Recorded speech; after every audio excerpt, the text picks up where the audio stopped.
Most of my Latino and black people who are struggling to get food, clothes, and shelter in the hood are so concerned with that philosophizing about freedom and socialist democracy is usually, unfortunately, beyond their rationale. America's improbable experiment in democracy. Farmers and scholars, statesmen and patriots who had traveled across the ocean to escape tyranny and persecution finally made real their Declaration of Independence at a Philadelphia convention that lasted through the spring of 1787. They don't realize that America can't exist without separating them from their identity. A constitution that had at its very core the ideal of equal citizenship under the law. Is a huge colony of countries whose presidents are cowards in the face of economic imperialism. A constitution that promised its people liberty and justice, and a union that could be and should be perfected. Plutocracies, in other words, a government run by the rich, such as this one, and traditionally oppressive European states, forced the third world into buying overpriced, unnecessary goods. Was stained by this nation's original sin of slavery. Because of the great inflation that was caused by American companies in Latin America. Aside from that, many are seeking a life away from the puppet democracies that were funded by the United States. Of course, the answer to the slavery question was already embedded within our Constitution. It would not be enough to deliver slaves from bondage. To provide men and women of every color and creed their full rights and obligations as citizens of the United States. Places like El Salvador, Guatemala, Peru, Colombia, Nicaragua, Ecuador, and la República Dominicana. And not just Spanish-speaking countries either, but Haiti and Jamaica as well. What would be needed were Americans in successive generations who were willing to do their part.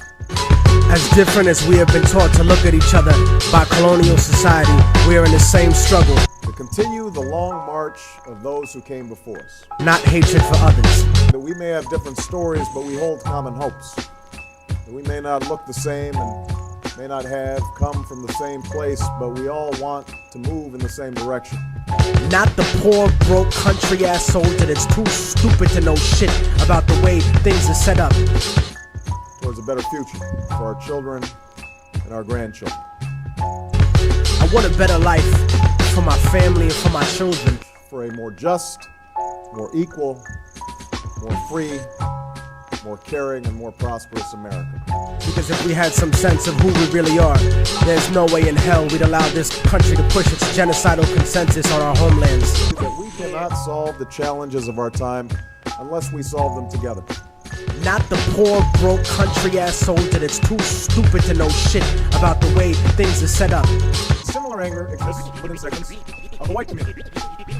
Most working and middle-class white Americans don't feel that they've been particularly privileged by their race. As far as they're concerned, no one handed them anything. They built it from scratch. It's the business giants and the government officials who make all the real money. We have whatever they kick down to us. My enemy is not the average white man. It's not the kid down the block or the kids I see on the street. My enemy is the white man I don't see. The people in the White House, the corporate monopoly owners, fake liberal politicians, those are my enemies. The generals of the armies that are mostly conservative, those are the real motherfuckers that I need to bring it to. All help create a cycle of violence, blight, and neglect that continues to haunt us. This is the reality. Here in America, the attitude that is fed to us is that outside of America, there live lesser people. They've worked hard all their lives. They're anxious about their futures, and they feel their dreams slipping away. And in an era of stagnant wages and global competition, opportunity comes to be seen as a zero-sum game, in which your dreams come at my expense. So when they are told, there is usually nothing wrong with compromising a situation, but compromising yourself in a situation is another story completely. Reflect the complexities of race in this country that we've never really worked through. A part of our union that we have not yet made perfect. And if we walk away now, if we simply retreat into our respective corners, we will never be able to come together and solve challenges like healthcare or education or the need to find good jobs for every American. Understanding this reality requires a reminder of how we arrived at this point. In fact, it isn't even past. We do not need to recite here the history of racial injustice in this country.